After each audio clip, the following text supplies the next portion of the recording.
If you enjoy hearing these eerie tales and want more to help you drift off or keep you up at night, don't forget to tap the like button. It really helps the channel grow.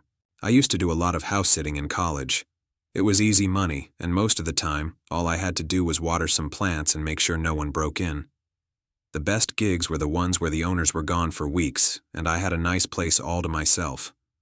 That's how I ended up in the Thompson house. It was a big, modern home in a quiet neighborhood, backing up against some woods. The owners were an older couple going on a cruise, and they just needed someone to take care of their cat, Murphy. Sounded easy enough. The first few nights were uneventful. Murphy was an independent cat and only really came around when he wanted food. The house was a little too quiet at times, but I kept the TV on for background noise and went about my routine. It was on the third night that I noticed something weird. I had gone to bed around midnight and was just dozing off when I heard a faint sound. It was a knock, but not at the front door. It sounded like it was coming from inside the house. I sat up, listening. Nothing. I told myself it was just the house settling, but something about it felt deliberate, rhythmic. I eventually fell asleep. The next morning, I found the back door unlocked. I was sure I had locked it before bed, but maybe I had just forgotten. I double-checked all the doors before leaving for class, making sure everything was secure. That night, I was extra cautious. I locked every door, checked every window, even propped a chair against the back door just in case. Around 2 a.m., I woke up again. This time, it wasn't knocking. It was the sound of creaking floorboards. My heart started pounding. The sound was coming from downstairs. I grabbed my phone and slowly crept out of bed. Peeking over the railing, I saw nothing but darkness. The noise had stopped. I stood there, barely breathing, listening for anything else. Then, from the kitchen, I heard the unmistakable sound of the fridge door closing. My stomach dropped. Someone was in the house. I backed up slowly, retreating to the bedroom, locking the door behind me. My hands were shaking as I dialed 911. The operator asked me to stay on the line while they sent officers. I sat in the corner of the room, clutching my phone like a lifeline. Then, just as I thought it was over, I heard it. A whisper, right outside my door. "I know you're in there." My blood turned to ice. I couldn't even breathe. I didn't move. The whispering continued, low and deliberate, like whoever it was enjoying my fear. Then came the sound of fingernails dragging across the door. I squeezed my eyes shut, praying for the cops to arrive. It felt like an eternity before I finally saw the flashing red and blue lights through the window. A knock at the front door sent whoever was outside my room scrambling. I heard the sound of hurried footsteps retreating down the stairs, the back door slamming open. The officers searched the house but found no one. Nothing was stolen, nothing was broken. But something was off. The attic hatch in the hallway was slightly ajar. One of the officers climbed up to check and came back down pale. "Someone was living up there," he said.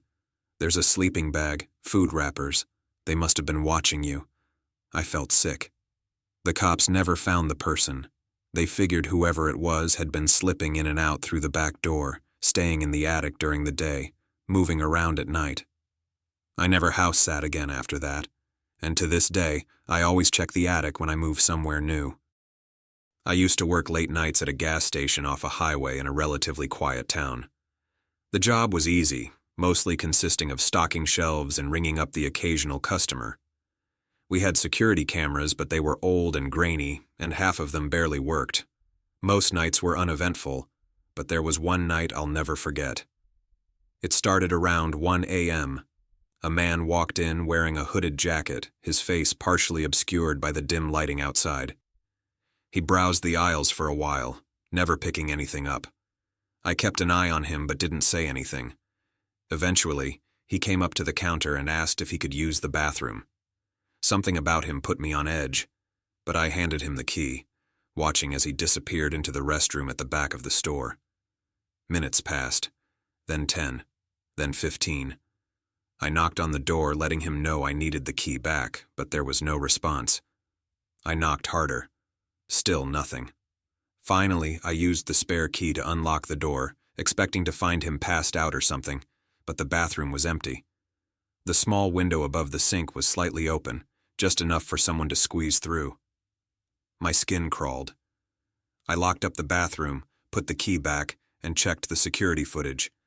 The cameras caught him entering the store but never leaving. I rewound the footage, slowing it down, scanning for any sign of him slipping out. Nothing. It made no sense. I was still staring at the screen when I heard a noise from the storage room. A shuffle, like something moving against the shelves. My stomach turned. That door had been locked all night.